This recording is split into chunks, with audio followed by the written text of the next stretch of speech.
go. This is the final gear loadout. I got 2 wake-ups and I fly out Wednesday evening and I'm heading down. And this is the first time that I've actually laid everything out. And even I'm surprised by how much stuff it is. But everything here, including the food and a bottle of water, comes out to 28.5 pounds. Base weight is 20.82, so I'm really happy about that for February. It's just when you unpack everything, all the little stuff, it just looks massive. Anyway, I'm gonna go over this real fast because I've already done videos, and you can find them that breaks down why I chose stuff. And I have made some changes that you may notice here in a little bit. So we'll start with my pack. Is a Hyperlite Mountain Gear 3400 junction. And on the pockets, I have a Tramper Ultralight Gear phone pocket, and I also keep my Garmin InReach in that pocket there, in the mesh pocket in front of it. And then I got the Tramper Ultralight Gear water bottle pocket, where I keep a 700 milliliter bottle in there. And then below that is my bag liner. It's a Sea to Summit 35 liter Ultra Seal Nano bag. I like it better than the other bags because it rolls down and I can clinch it closed. Below that is my lighting equipment. Regular wide 10 degree Enigma 950 fill. Love that bag. Been sleeping outside in that thing and it's incredible. And then one of the big changes I made is I had a Thermarest before. Didn't really like it, the old Thermarest. And so I got rid of it, and I've been using an XPED 5R, but you're talking about a difference between going to 16 ounces to 24 ounces. So when they came out with this new Thermarest NXT version, which is supposedly quieter, and it's 3 inches thick now, I went and picked one up, and I slept on it a couple nights, and I really like it. So we're going to go ahead and give that a shot. And plus the R value is kicked up, so it's almost as much R value as the XPED, so it's 4.5. So next to that is my Durston X-Mid 1P with the solid interior. I also have the Durston footprint for that as well, and my stakes are in there as well. And then I have the 1/8 inch foam pad. I use that just for underneath my Thermarest pad to stop it from sliding around in the tent, and it really works wonders when you're on any kind of angle or any kind of incline. I don't use it for anything else because I find if you used it for sitting on or anything else other than just for the intended purpose of under the pad, you can get bits in it, and that's when you start getting tiny holes in your pads. So that's not for me. So for sitting on, I got a cut down Thermarest Z-Lite.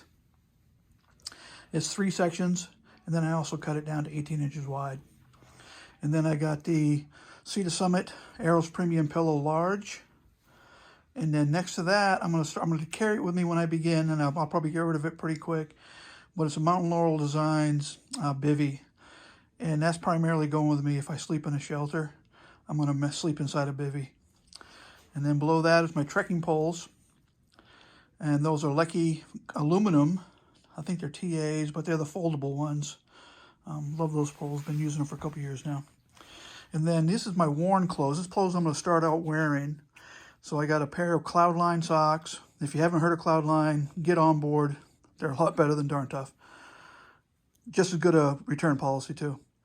And then Outdoor Research hoodie, base layer, Eddie Bauer Solo Foil sun hoodie. The old standby Red Sox hat. I've been wearing that forever. You can tell by the looks of it too. Some calf sleeves. Eddie Bauer Guide Pro 4S 4-season pants with an arcade belt. My Hoka Kaha boots. Absolutely love these things. I got 3 pair of them. We'll see how long. If I want to stick with them, I also have a pair of Speed Goats for later on. And then 32 degree underwear. So for the warmth clothing, I have the lighting equipment Torrid jacket. My rain pants are Marmot Precip. My rain jacket will be here tomorrow. I did make a change on that. I ordered a Montbell Versalite and that's scheduled to be delivered in the morning. I know I'm kind of close there. And then my mid-layer is the Appalachian Gear Company alpaca hoodie. Love that thing. This is my town shirt. I know a lot of people don't bring a town shirt, but this thing is super light. It only weighs 160 grams, 170 grams, but it's a Outdoor Vitals turn hoodie. Love that thing, super comfortable. Then I have another extra pair of 32-degree short boxer briefs. And then to start out with, I'll have 2 pair of socks in the wintertime, extra socks, both Cloudline. I've got a lightweight and a midweight. And then for rain, I have the REI mittens. And I got the Outdoor Research gloves. I got a mask. I got a pair of knockaround sunglasses.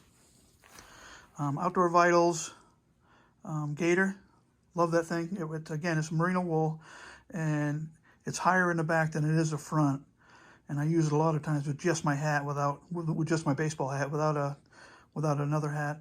Anyway, my hat is the Appalachian Gear Company alpaca hat, and I got that. All my rain gear I keep in my back pocket, so I keep it in a 4-liter Sea to Summit Ultrasil dry bag, and it goes in the back stretchy pocket or the front stretchy pocket, either however you want to look at it. All right, these are my sleep clothes.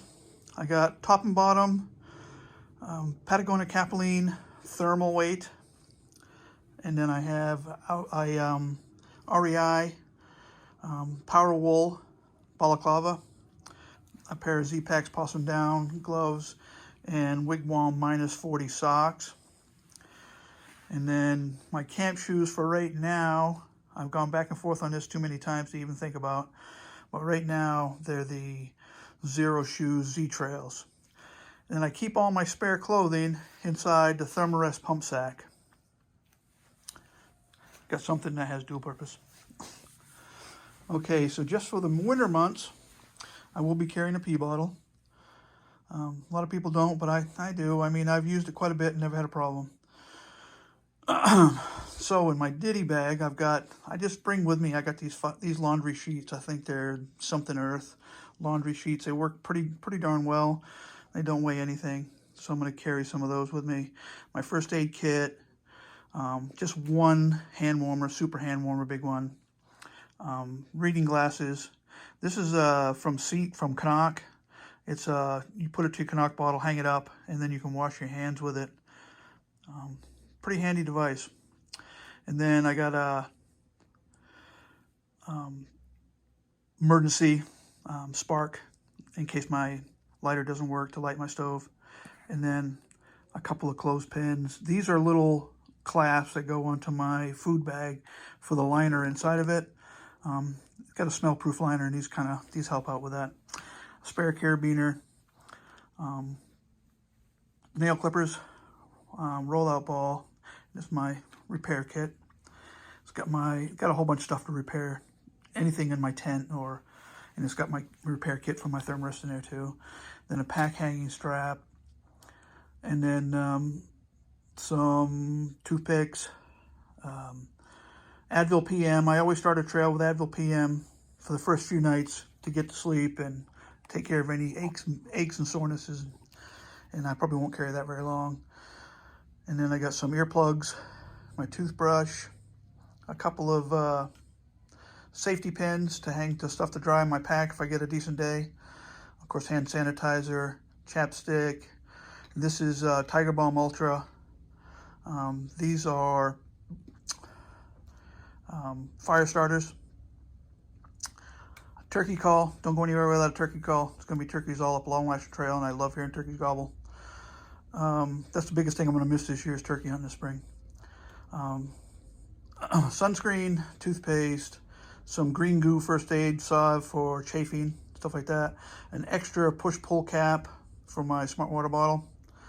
And then my Benchmade mini bug out. And then this is just a tiny little, I used to use it for hunting for dressing animals, but it's a tiny little lightweight saw. I may get rid of that pretty soon. That's the one item that I've gone back and forth 100 times. And this little bag right here is just a couple of pieces of fabric wax. Sometimes I'll have a problem with a pack creaking or squeaking, and I've always found you throw a little fabric wax on in certain areas, and the creaking goes away. And then that's all inside this 1 gallon Dyneema bag. And then my electronics, I got this is 12,500 milliamp RAV power, and then a Anchor GAN recharge. I think it's a 65 watt. Love that thing. It's smart, automatic, gives every device that's plugged into it what it needs to charge. I got my Garmin InReach Mini, my Nightcore NU25 headlamp, thermal drop, and then a couple of little tags there from my pups that have passed the last couple of years. Ulanzi tripod with an adapter for my phone. Beat Studio buds for earphones. Just a little tent light. This is the from Night Eyes, I believe. Cables, remote shutter for my phone, 4 256 gig cards, SD cards, and an SD card reader for my phone, so I can go ahead and dump all the stuff off my phone and keep it clear. And that goes in a Trekker Joe's Dyneema dry bag. Up here is my poop kit. And so I just got a Bogle trowel, this little bottle of Dr. Bronner's, Wisey wipes, and it goes in a Dyneema bag. And I found this summer, I used this quite a bit on a couple of backpacking trips I did. I used this little bottle, and I'd pour a little bit of Dr. Bronner's in there, a little bit of water, and then rehydrate my Wise wipe with that, and it gives it a little bit of cleaning capacity as well. And then for my water, whoops, get that back in there. I'm using the Platypus water filter with a Ceanoc bag, and then I got one of my Sawyer bladders cut for a scoop, and I got a plastic bag here. I keep this in at nighttime, and then I roll it inside this Big Sky International koozie, and it keeps my filter from freezing. I keep it in there all day long too as well. Another thing that I'll get rid of once it gets past that point. And then I got a 700 milliliter bottle for my pocket with a push-pull cap. The Smart Water bottle caps, they break too fast, and this thing never breaks. It works great. I'm starting out with one of the ultralight Nalgene's for wintertime, and then with a Liberty Mountain koozie that keeps it from freezing.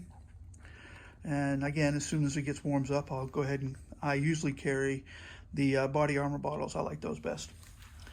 I got a third of the Appalachian Trail 2023 guide, the AT guide from AWOL. And then I got a small journal, Write in the Rain journal. I got the AT passport, mini Sharpie, and then a Write in the Rain pen. And that goes in a little plastic bag, and that sits on the outside pocket, stretchy pocket in my backpack. For food, I got a Hilltop Packs food bag, and I put strips on it so I could see it at nighttime. And then I got the Hilltop Packs Bear Bag rock bag with line inside there. And then I'm doing a 2-line system, so I got another line, and I've just started doing that 2-line system this year, and I like it so much better than a PCT hang, and it's so much more reliable and so much easier to do. And then I got for trash bags, I got OpSac 1 gallon trash bag. I got a full-size Bic lighter. I don't like the mini Bic lighters. I never have liked those. I guess I got too big of hands. It doesn't feel comfortable hand. The Tote titanium spoon with a polished bowl. I got a Hot Lips because sometimes I drink out of my titanium cup. Another Big Sky International koozie. This one is for rehydrating meals. And then I got a Sea to Summit mug. I like that mug a lot because it's insulated, and I'm also able to drink protein drinks in there and shake them up. I can also eat my oatmeal out of there, so it's pretty handy.